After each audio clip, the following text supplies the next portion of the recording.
right.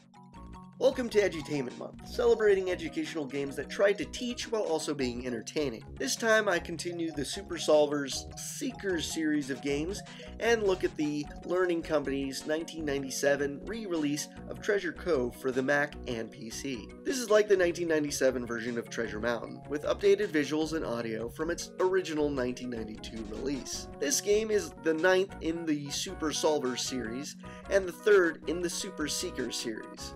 In this game, we see the Master of Mischief fleeing Treasure Mountain after the events of the 1992 game Treasure Math Storm. He flees to his island hideout and shatters the rainbow bridge connecting the mainland to his island, so that the elves can't stop his mischief.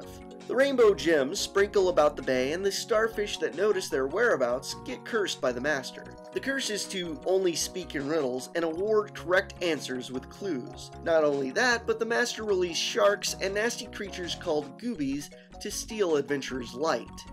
It is up to you as Super Seeker to find all the gems to rebuild the bridge and find all the pufferfish to block the gooby holes, thwarting the Master of Mischief once more. My question is, why did the Master of Mischief shatter the bridge? I mean, the bridge was to his own island, and it wouldn't be too hard to get to. You wouldn't even need to take a boat or swim. It looks like you could just jump across the gap. I get that the objective of the Super Seeker is to restore the bridge, but maybe the higher priority is shutting down the Master's factory that is clearly producing pollution in the air and sea. But, whatever.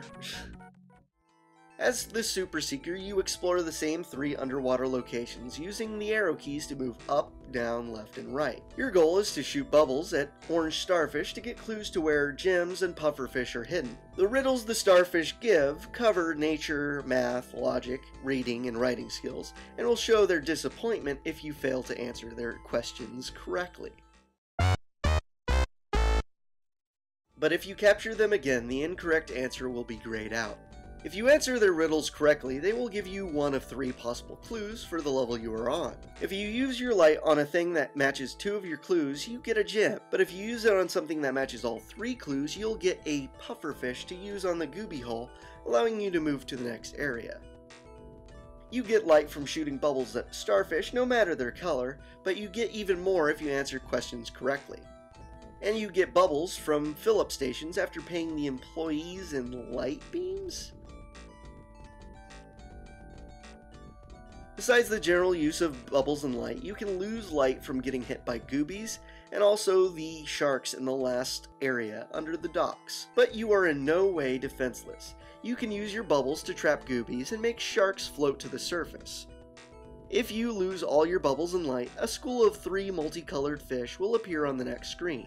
Swimming into them restores light for you to use at a fill-up station. Opposed to my playthrough of Treasure Mountain, I never had a stockpile of light or bubbles. I was always needing to stock up on some more. By the 3rd level, I always knew to gather up some light and bubbles before I headed to the docks, so I had a way to defend myself against sharks and collect the extra gem. After you pass the docks in a game session, the Super Seeker throws the gems to elves to throw into a magic pot in order to restore the bridge. You are then sent back to the sunken ship to show you how many gems you need to become a higher rank. Upon reaching the 2-star Super Seeker rank, the difficulty raises in the amount of goobies there are, the questions, and that there are 2 sharks under the docks now.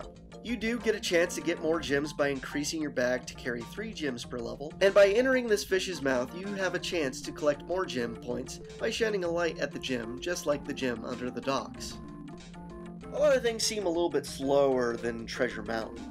Now that your character swims in multiple directions, it's a matter of dodging enemies or lining up shots. In the other game, I felt I was getting extra speed from jumping everywhere, and the fact it was just 2 directions to move. Besides that, the orange starfish are sometimes hard to find as they move around in and out of caves and around the level. I barely had as good of luck finding all 3 orange starfish on one screen as I did with the elves on Treasure Mountain. Also, the transitions to the next level seem to be longer and slower to transition, since first you need to plug the hole, then move into position to start the transition cutscene. But I did learn that by clicking your mouse or pressing the enter key, it would skip the cutscene transition. Other than that, I think the visuals continue the same middle ground of cartoonish but slightly realistic, so that the cartoon characters and the things don't seem too out of place. I also like the transition from deep sea, darker colors to lighter sand and bright colors as you move closer to the surface with each level. The animations are also well done, making it feel like it wasn't rushed out the door as a product. The music is nice with feelings of the mysteriousness of Echo the Dolphin in caves, a pirate kind of theme under docks, and slight tropical motifs everywhere else. But as with Treasure Mountain, the percussion is weirdly screeching. With the updated audio, the game allows for the starfish to speak their riddles if you wish. You should be careful if I ever sneeze. My nose looks like something you use to cut trees. Besides the weird screeching, the game had a terrible sound mixer for the guy introducing the story in the beginning. The music and the voiceover are at the same level, or sometimes the music overpowers the narrator's voice, so you might have a hard time figuring out what he just said. Friends chased the master mystery away. He ran across the Rainbow Bridge to his island workshop.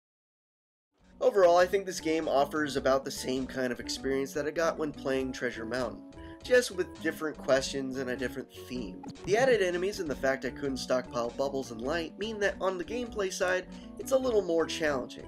Think of this game as an expansion for more types of questions. For the next generation, I would still recommend this game to be played. Because of the visual and audio update, it's much easier to recommend over the original 1992 release. This game is currently going for slightly more than $10 online. Thanks for watching. Any feedback on this video or any of my other videos would be appreciated. If you'd like to get in contact with me, message me on YouTube or Twitter. And if you want to see any of my previous work or my last reviews, click the links provided.